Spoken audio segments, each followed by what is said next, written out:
The issue I had is there was loads that I dumped heaps of value in that meeting in order to, my attempt to woo them. All it ended up doing is, unfortunately, not winning that client, and they walk away and have all that value. I didn't go into accounting to sell, but in a sense, you're still selling value. That's what you're doing. You're providing value for a fair exchange, some sort of return. When I started my accounting firm, I dreamed of more impact, but instead found myself buried in 60-hour weeks, chasing deadlines, and stuck as the bottleneck. Over the years, I've learned how to take back control of my time, my team, and my profit, and I built systems that help grow Inspire into a multi-million-dollar firm without sacrificing family or freedom. This podcast, High Performance Accountants, is where I share what worked and talk with other firm owners and experts who are doing the same. I'm Ben Walker, and if you'd like more tools, videos, and insights, join our free community at highperformance.accountants/Facebook. Now let's dive in. Guten Morgen. Good to have you back, Riz, on the podcast. Well, I thought today we could talk about investing in your sales process as an accountant. So what do you reckon? Sales and accountant, sometimes that doesn't go in the same sentence, does it? It's can be a bit of a yucky word, even the word sales, when we think about it, because it's a challenge, but it is a reality that we need to face, that we have to, quote unquote, sell, right? So I think it's important. It's really important to look into it. Yeah, for sure. And I think the first thing we can talk into is that mindset or that approach to it. Because I remember running a workshop probably a couple of years ago now, and it was on the topic around sales. And I had some responses or replies from accounting firm owners. It was basically like, I don't sell. And I was like, all right, come in. But basically, yeah, like, and there was a lot of essentially negative comments and perspectives around sales. And I think that's like literally the first stumbling block. And I think if you have a look at the accounting segment of public practice, there's people who do it well, understand it, have really mastered their mindset around it. And there's the majority who, and I feel maybe the key here is who don't even know really what a sales process looks like, but then, really get brought down by that mindset or approach to sales. So, yeah. And to add to that as well, like in terms of sales, and then there's the process meaning a way of doing things, a system, an asset that people can look into and read or, learn from, does mean that other people can learn from it. So like what you said, some people are really good at it. And even if you look at it within certain firms, there's different people who might be good at it. And then different people who, just never had a process or a training given to them to be able to be good at it. So it's not only a way of, the partners or the principals of the firms to develop, but it's also a way that you can build a process that you can pass on and teach more junior accountants to do as well. Because as we know, when it's a bit top heavy, all the sales funnels going through just a partner, it does hit your growth and scalability as well. Absolutely. Yep. So there you go. So yeah, I guess a huge stumbling block is firstly the mindset, but then having no process. What you've essentially identified there is it's really like you're basically the bottleneck as the firm owner. If you're the only one who can do it, if you go on holidays or you're too busy, then things fall by the wayside, and you're not bringing in, let's say, new clients or even even the thing we struggle with from time to time is delivering additional services to existing clients. We know that there's opportunities there. It's it's getting too clogged up to not being able to go and pursue. And there's usually quite a lot of opportunities. And funny thing is when you're busy dealing with other clients and your accountants or your team members are helping you out with other clients while you're doing something else, they have the ability, if they have a sales process, they can have the ability to spot those opportunities and also convert those opportunities into what we call sales or a revenue for the firm. And I think for you to be the only one that holds the, magnifying glass to be looking for all those opportunities will really limit the scale, right? And I respect that there's a range of different types of firms out there, and there's different types of principal relationship to team members. But again, this is that mindset that we're talking about. And when we talk about sales, it's not just sales as in selling a car or anything like that. It's the process itself. What is your process? And I remember when we were going through it, man, it was actually quite a struggle for you to actually articulate, how do I actually have a sales conversation with a client? Because maybe, we go back in time, it's like, we don't sell, we're having meetings and conversations. That's, it's not like you come to a shop and I want to buy a car and there's a product neatly on the shelf. There's a price, it becomes even trickier in professional services. I appreciate that. It's not just because of people's, I guess, mindset. It's just the nature of what we do things is what makes it a little bit more challenging rather than having a thingamabob on a shelf, right? And maybe what we can do is just address some of the challenges that might pop up mindset wise, and we'll shift gears into, I guess, yeah, what a tangible process looks like. Because and I was reflecting just before we hit the record button. I was thinking to myself, I never got formally taught this. We've lucky enough to done some learning and some coaching that has really helped us understand it, and now I can pick it a mile away. When there's a really smooth sales process that you're going through to buy something, Yeah. I actually don't feel, in most cases, I don't feel like dirty or slight. It's actually like, oh, thank goodness, they're going to follow me up. They're going to take the next step, explain, and it's It's relief. There's relief, right? When you feel like you're being taken through a process, actually, rather than feeling like you're being sold to, because that's necessary. It's not.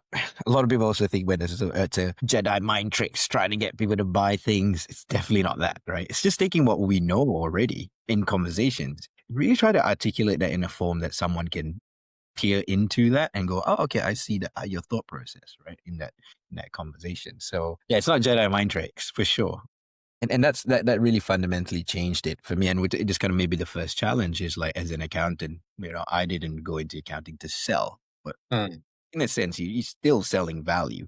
That's what you're doing. You're providing value for an exchange, for a fair exchange, some sort of return. But we need to, and when I first understood that we're providing value, I really need to dive deep into like what's the value that I provide, and I need to actually really protect that, because the other thing that happens as well is for accountants, it's so easy for us to devalue ourselves when we say, we give advice. It just comes out from the brain, the studies of years of experience. It just comes out, right? we're too close to it. It's like, something that might mean thousands or tens of thousands of dollars of impact to a client, we know from experience, but we've got to step back from that and go, well, hang on, this is extremely powerful for this client. And the years and the risk and the insurance and the dramas that we put up with to learn this stuff need to be rewarded.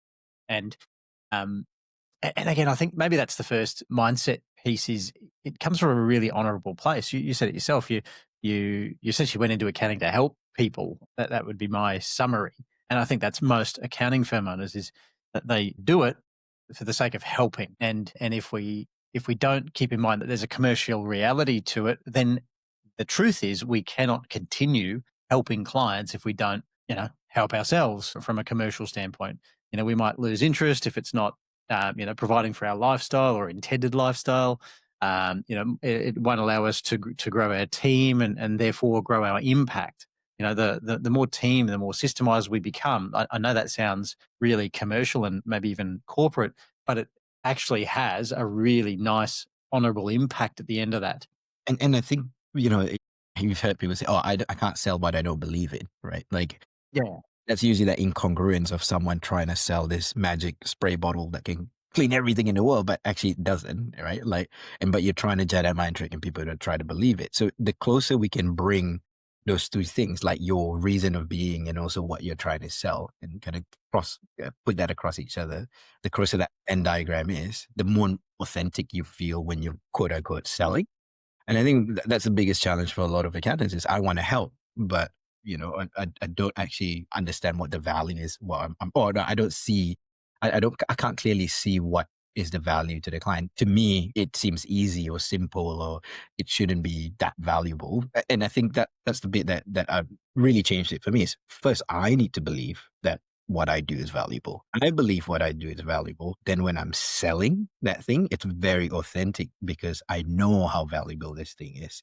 And it's not trying to convince yourself something, out there that, you're trying to make it look valuable. You actually have to sit down and even write down or even think about, hey, what do I actually do in this instance? And what impact am I actually creating? And really maybe even ask people externally, because sometimes we can't see it, we're too close, your mentors, your peers, say, hey, do you think that's valuable to people? Do you think that's going to create impact? You can ask your clients, it gives you that reconfirmation of like, this is valuable. Okay, once that's anchored in, it's a lot easier to be authentic about, hey, this this is really going to help you. There's value in it. Hence why I feel like there's a fair exchange now. Whenever you want to pay for it or there's a fee for it, it feels so natural to talk about it rather than this uphill battle of like trying to convince yourself of the value while you're trying to convince the client of the value as well, right? I feel like it's a lot of internal work. Well, I reckon that, yeah, if you're essentially not convinced, then you won't try to convince a client. I think that's going to be the downfall. And I recall an exercise we did with a coach a few years ago around. So we actually ended up getting a coach to coach our whole team around their mindset around price increases. So slightly different to sales, but it is very much related. And the questions that he was asking us to work through is, what's the value to the client from increasing the prices? And it made us like test, like, and I've even mentioned a few things. More prices means we can invest in more team, we can, grow the business, et cetera, et cetera. But if we just start at like, what's the benefit to the client about you existing in their life? Just go there and start writing all the cool things. And maybe to help you, ring your top 2, 3, 4 clients and just say, hey, I'm doing a bit of an exercise around this. Can you give me some insight into how I've made a difference in your business or in your life? And I think you'll be blown away. Yeah, we just have no clue. I've done that before with my close clients, and it's just even little things. It's, you were there when it was the toughest moment. It wasn't the cash flow spreadsheet. It wasn't you were there when the business was going through a really tough time, and I could just rely on you to call and just, be a sounding board. There's no scope, like, as in, like, there's no tangible piece of thing. It's that relationship. And I didn't understand that before asking that question. I was like, really? That's nice to hear, not to, pump my own tires, but it's really to solidify that value that we bring into the table with the clients. Of course, different clients will have different things that they value for. Also, you got to, kind of spot that as well when you're talking through that sales process, which again, that's in the process. That's how you unpick that, which we can talk a little bit more about later. But that mindset is so powerful. Like, once you get that, it feels very invisible. The other thing that I like about that mindset as well, it's very easy to spot when people don't value it as well. Yeah. You want to, run away from those as quickly as possible, because there are people out there that they think it's just a click of a button, to do all this. It should be just quite simple, and I think that really devalues it. And if they see it that way and you provide more than that, you can try to, explain that value to try to bring it to that point. But the good thing about understanding your value first is your starting point is knowing that, oh, this person doesn't see anything, but you need to. Yep. Yeah. Okay.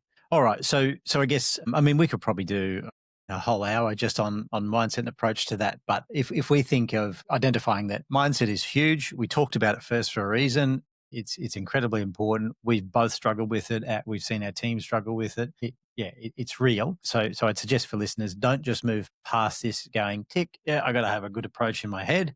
Like, literally years and years need to go into, practicing and adopting this and even reminding ourselves at times that, hey, I'm doing this for the end benefit of the client, like I intended when I started my firm or chose accounting as a career. Yeah. And I'll just add one more exercise that you can do is at your renewal calls or your yearly calls, whatever cycle that you have for your clients, if it's for yourself, it's good for the client to see as well. But even if it's for yourself, to just go through the last 12 months, what you've done for the clients. We used Carbon. I love Carbon because of this. I can actually go look at a client group and look at all the open jobs that we've closed and done, any communication that was done. It has an AI bot that summarizes it.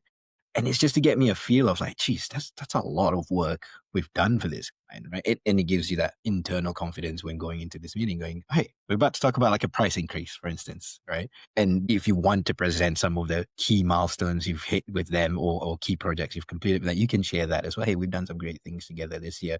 Here's your tax saving impact. Here's your project. Here's that loan that we got refinanced. Here's the house that you bought that we helped you with. All that stuff, right? And I think that it's as much as we kind of have gone through this, you need that reminder every year. It's not yeah, that's what I'm trying to say. You just got to keep this, because business is hard, and there'll be times where it'll just chew down that confidence, and you just need that little, pep in your stepping. If you've ever finished a big job, sent the invoice, and then waited and waited for payment, you know that sinking feeling. The team's done the work, but the cash isn't there. You're following up emails, watching Xero like a hawk, and second guessing if you even charged enough. I've been there, and that's exactly why I built Get Paid Properly. It's an 8-week program that helps accounting firm owners stop chasing invoices, fix their pricing, and get paid before the work starts.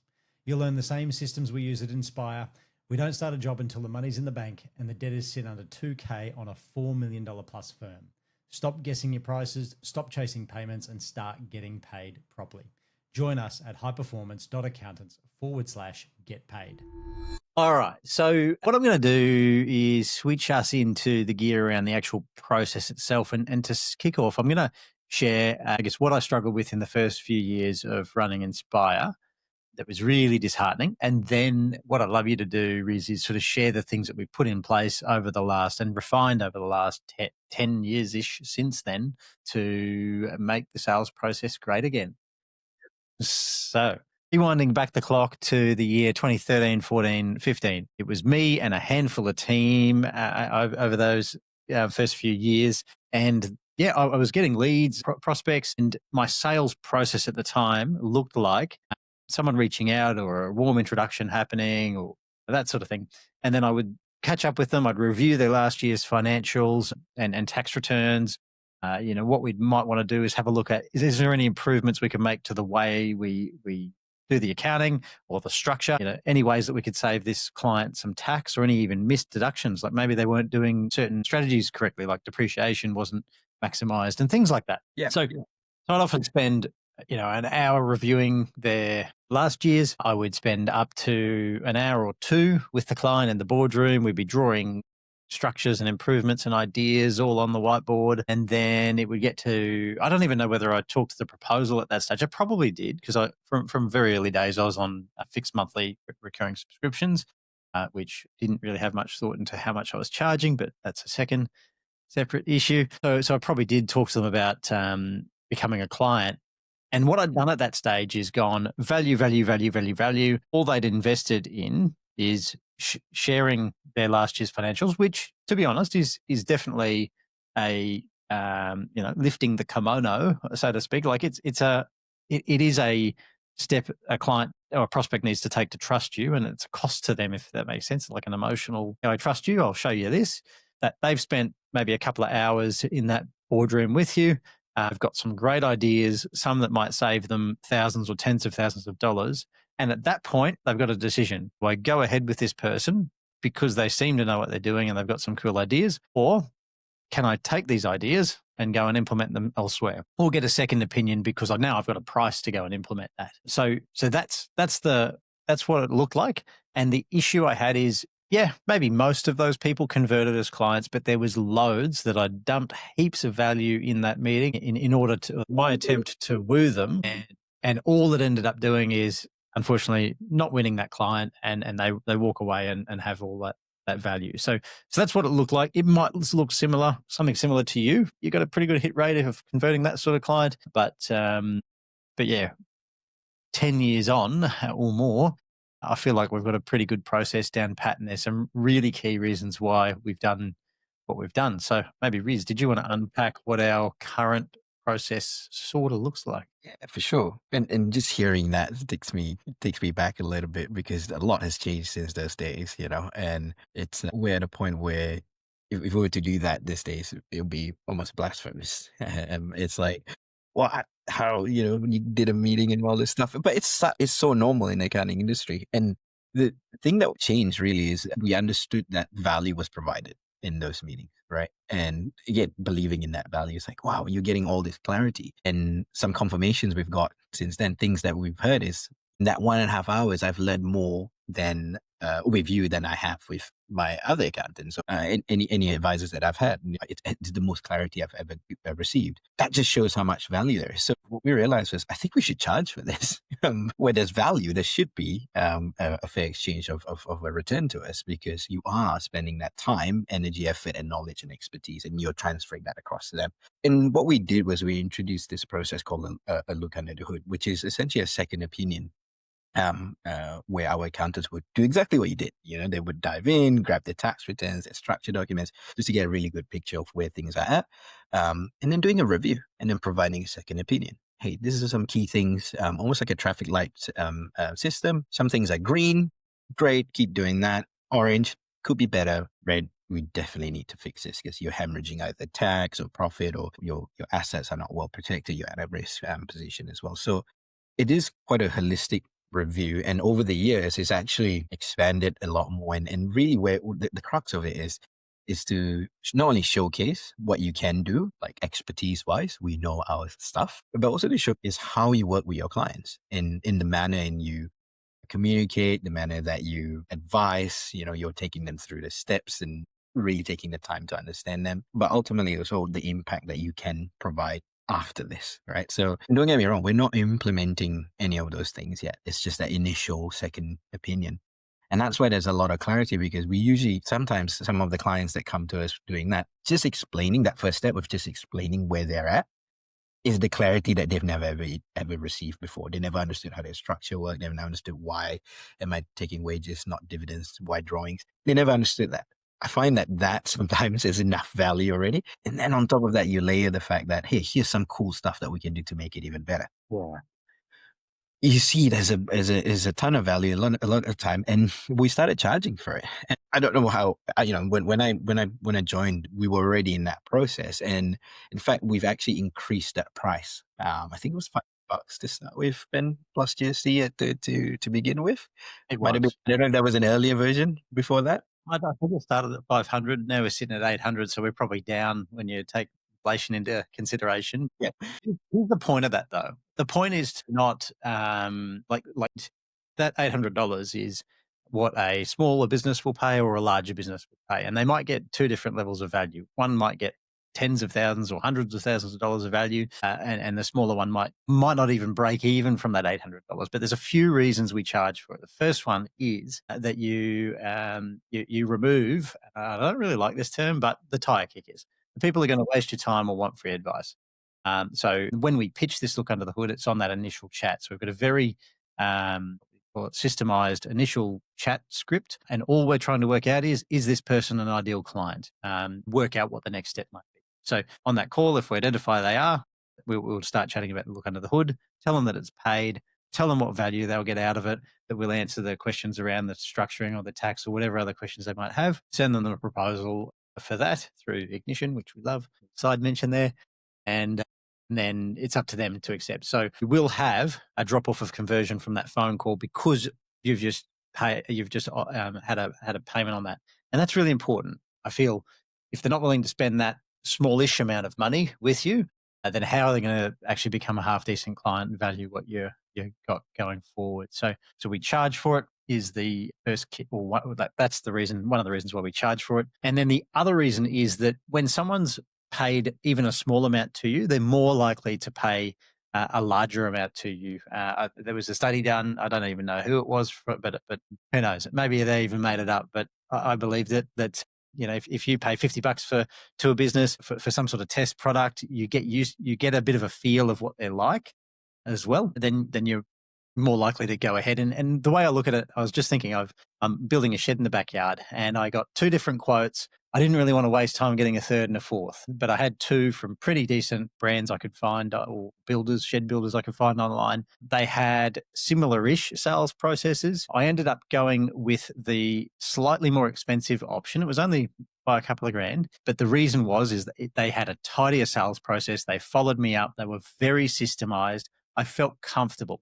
The other was actually the more well-known brand that I didn't end up going with. The bloke didn't follow me up. They didn't have a whole solution either. They offered me basically a quote for the materials and not the build. They had a question mark on how much the concreter was because they were a subby and they had to meet me separately.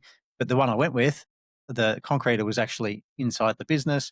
They could give me a solid price. And not just a bit of a question mark. So the other thing is they both came out to have a look at the site. So I spent time with the sales rep. It's just there was more back and forth and detail with the one I ended up going with. What I'm trying to say is the more structured, the more, if you make follow-ups, I think there's a huge lesson in that one too. And the communication, the time you spend during that process, that sales process, the more likely I feel that client is likely to choose you over someone who maybe has shared their hourly rate. Yeah, we can help. Yeah, we're $500 an hour, blah, blah, blah. That's it. Versus you've paid something nominal. They've shown their value. You've spent a couple of hours. there might even be a type of client who just, that's enough for them. They feel comfortable enough. They don't even care getting second quotes. And for me, that was me with the third and fourth. I just, yeah, it's already taken. It's funny. We've actually had clients that came to us and it's like, hey, we just want to come on board as a client straight away, right? Union, let's not do the strategy course. I've heard great things about you. Let's just skip everything, sign us up, right? If we think about that sales process, Ben just talked about our strategy call. I kind of jumped ahead a little bit. Now, what's usually after the look and do it is implementing the projects or whatever we talked about in the look and do it, or doing their returns. But that's the point where they come on board as a client. So we don't move forward until they come on board our It's All Sorted package as well. So, but we've had clients that they followed us for a few years and they're like, well, let's jump straight into that. Now, over the last 10 years or so, we've learned a lesson over that as well.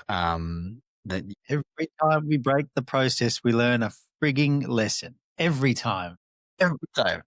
And we sit here going, when we review what happened, let's say some blow up happened or whatever, we review and we go, what happened?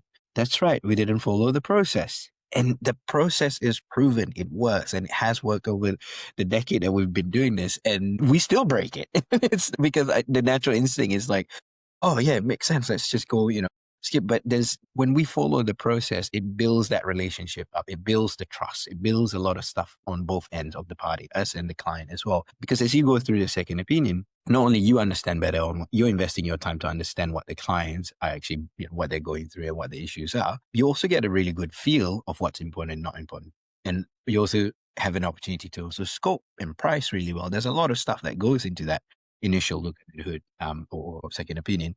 Same for the client. The client understands how you work, what are things that to look out for. They kind of briefed about this next step before they take it. When you skip that process, they jump in. It's kind of like they just get lost in that relationship straight away. They're like, they take stuff that they used to do with their previous accountant in and they bring it in and we're like, no, we don't do that. We're trying to explain away a few things as we go along. And essentially what happens is that we're shooting ourselves in the foot whenever we skip this process, right? So we actually the lesson learned is we've actually said, no, hey, great, we'd love to work with you. And it sounds strange, but can we go take a step back? It's kind of like dating a little bit. Like, hey, let's not put a ring on it yet. Let's really see if this is a good fit for us, both of us, right? Because most of the time, if it's not, it will show up in that first meeting, right? Like it will just, whether or not it's about value or it's about pricing or if it's about just the relationship, it will show up. And you want that to happen before they're a client, because if they are a client and they become a difficult client, what happens is it starts eroding everything else. It's better to not have them to have them from a profitability perspective, energy, time. Because we have, all of us have clients that we're like, damn, wish we didn't sign up that client. And worst off, if we didn't do the you might have even priced them wrong. You go, crap, we've set some expectations we can't keep up with, Yeah. I remember even a funny, silly example where we had a prospect who, instead of an initial phone call or Teams Zoom meeting, they wanted to come in. It's a very nice request. And we're like, no. Let's just have a quick chat. This is our process. It's a quick chat and we'll just work out whether we're a good fit for you. And then we can work out, because the next step is usually a longer meeting. We can do the in-person catch up. No. I'm really insistent on coming in. What ended up happening? This was back in COVID. I remember this. We broke our process, and it seems like a dumb reason to learn a lesson, but here's what happened. Logistics meant that I think the person who they were meeting weren't in that day, so they had to swap their work from home because we were rotating at the time. They came in, ended up being late or cancelling, and it ended up being just a waste of time. And I don't think they even ended up being an ideal client anyway. So we ended up wasting like way more than the initial chat was supposed to be, and yeah, just giant figure around. So yeah, even like initial chat or initial Teams call, like there's your option. And if anyone doesn't do that, then they're very highly likely going to be learning a lesson. Even someone, my goodness. And I mean, this is less about sales process, but more about just what we do, the way we take payment. So we force payment details in, and usually we do payment on acceptance in Ignition. There was someone who requested that they wanted to pay manually, and literally I said to our team, I don't care how much money they want to pay us if they're not willing to use our payment systems.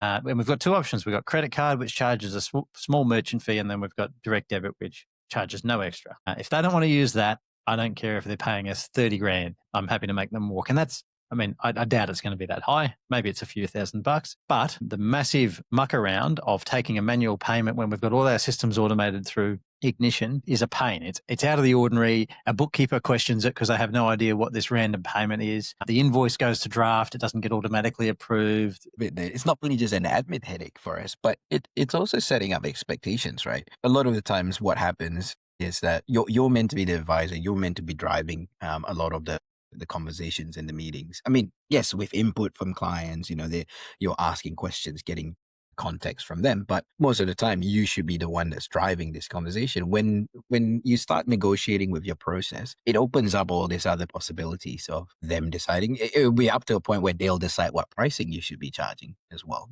and it should never get to that point. And maybe to give some, I know it's not exactly the same, but comparatives, like there's so many other different businesses types in the world that you just have a process that you follow. It works. And that's why it works. There's no negotiating that process because there are lessons behind that process, in lessons and experience. And I've said that to clients. The reason we do this is because of some of the lessons I've learned. I know it seems very innocent right now. Just divert a little bit away from it. I say, I respect that. I understand what you're saying, but I come from a lot of experience with this, and it usually is worse off for you and for me. And when they see it that way, when we're communicating it that way, they go, okay, there's some stuff here that I don't understand why the reason this is happening. It's easier for me, yes, but there's a bigger reason why the process is there. So, and that's the sales process. And going through that sales process is not only just for conversion, getting sales, but like I said before, we use, the team members that we have follow that same process. So like Ben said, at the end of the team comes with a request, hey, this client wants to do something different. It's a very easy no for us. Well, most of the times when we're not tempted, we're like, no, let's follow the process. And even when it comes to who do they want to speak to, there's a challenge in the way that we scale our business as well, is that the sales process is shared and trained across the managers and senior accountants that also have these conversations with prospects. Now, there'd be time to time or you receive certain requests where we're like, we only want to speak to individual X, Y, or Z. And sometimes I'll pick on you here, Ben. I just want to speak to Ben, right? No one else. Thanks, mate. But it happened recently. Yeah, it did. And it's very easy for us, you're managing, someone wants to speak to me. I'm so, right? It's nice, all right? It's a nice feeling, but it's so tempting to just jump in straight away. But we've done a lot of work to kind of get this process in play where we can scale the business and scale our team as well in terms of their own growth. We're really robbing our team members of that opportunity, but also we are doing ourselves a disservice. Suddenly, the position that you're playing right now is, you 10 years ago, Ben, when you were doing those initial chats, right? So again, over years, the lessons have always been, we really appreciate there's a script that we go through, and we even discuss sometimes in more detail on how to say that. Like, we treat it with care. It's with high respect. We really appreciate that. It's almost flattering, but we trust the team. The team they understand the process. They know what to look for. And in any sense, I'm not here. I'm still here. I'm still working with that team very closely. But that is the process. You talk to those managers and those senior accountants that I can recommend you one. And Ben usually goes out, you would speak to Riz or speak to Sakshi, for instance. These are the people that I've entrusted over the years to do that. What the outcome usually is, when you see that, you're like, oh man, then, you're basically turning away a straight referral, direct referral to you. It's like, oh man, you're already burning the bridge. What we found actually in our experience is that there's a lot of respect returned to that. And especially business owners who understand that as well. They go, I totally get it. I'm not the guy who does the thing in my business too, right? I have someone else. So there's a bit of that people kind of understand. But also when the team members are able to take through that process, again, I'm harping about the process. When they have such a systemized process, when they are taken through that process, they feel so taken care of. They're like, quote unquote, didn't need Ben, right? Like, this feels good. And in a sense, you're also strengthening the relationship from day one with your senior accountants or your managers to be able to take over that relationship from day one. In the past, it has been cool. It's a direct referral. I'm going to speak to them directly. You're going to struggle later down the track. And this is what I mean by it's going to be worse stuff for them, because Ben's busy doing 100 million things. The attention that you require for your group is a lot higher than someone who's kind of doing their 100 million things. So she's a dedicated person that we've already resourced. We've created the systems to be able to look after you. Why would you go and speak to someone else? So that's another way that we share when we say follow the process, is because of that. It's gonna hurt in the long term if we don't follow this process. And it's through lessons again. Like it's not something that it happens again and again, and we just have to keep reminding ourselves why the process is so important. For sure, for sure. And it's those stories that end up hurting. So yeah, it's the bad stuff that usually causes you to go and implement okay, well, here's what we'll do differently and what we'll add to our process and refine it. So, very good. So yeah, I guess what maybe just the last few minutes of this episode, if we just round out, like, what does a high performing sales process look like? And I think it's like flipping all those issues in reverse. One of them is, we talked about this at the start, is you can scale your sales. You can get other people apart from you doing it. That's a huge one on its own. So there's a number one. Maybe number two is increase in conversion rate. So I gave the example of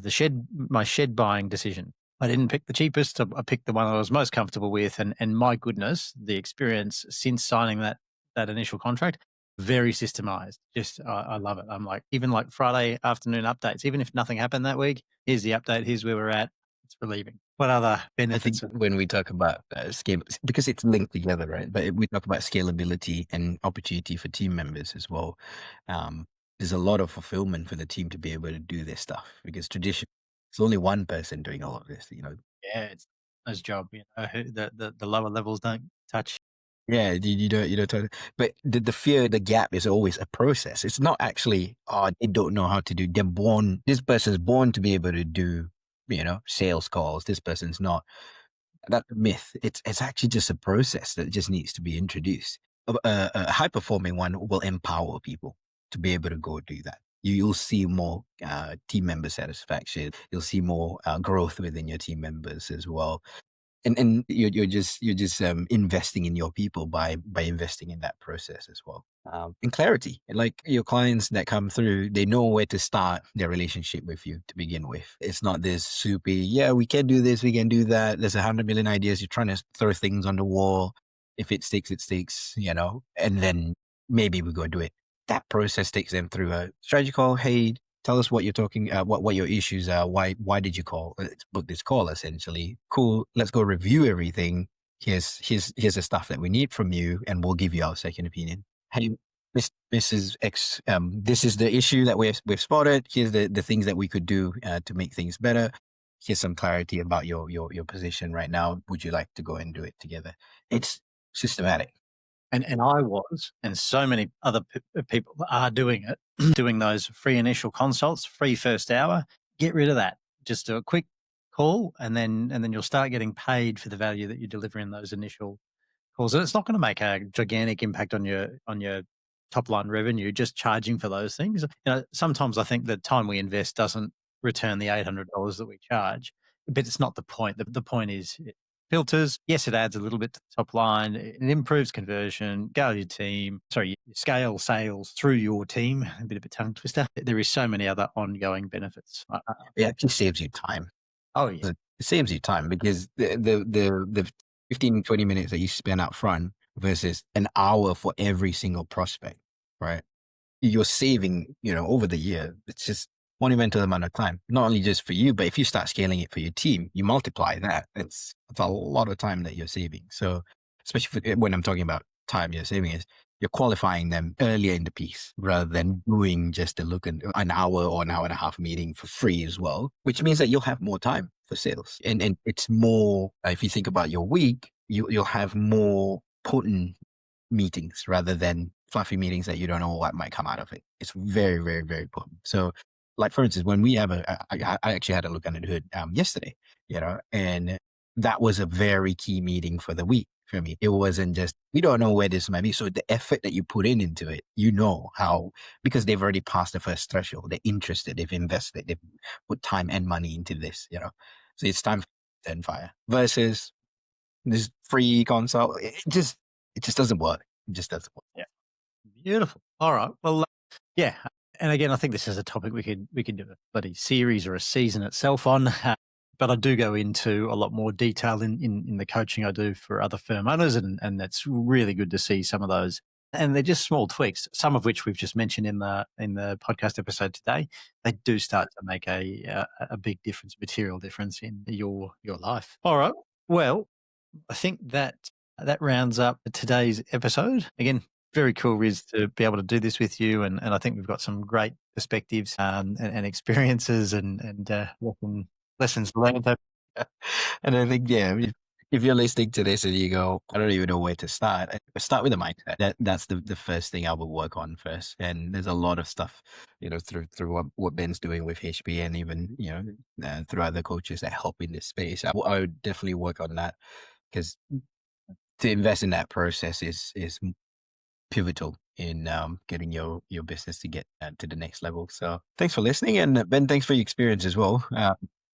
Sort of experience sharing. And always lovely hearing some war stories from you. Blasts from the past. Oh dear. Yes, the trauma bonding. Oh dear. Well, hopefully the goal is to save our team and others from the same thing. All right. Well, thanks again, Riz, and we will see everyone at the next episode. See ya. Bye. Thanks for listening to High Performance Accountants. I'm Ben Walker. If you got value from today's episode, the best next step is to join our free Facebook group at highperformance.accountants/Facebook. It's where I share more videos, templates, and answer your questions personally. You can also grab my free tools bundle or take the High Performance Scorecard to see where your firm stands at our website. All the links are in the show notes below. See you next week.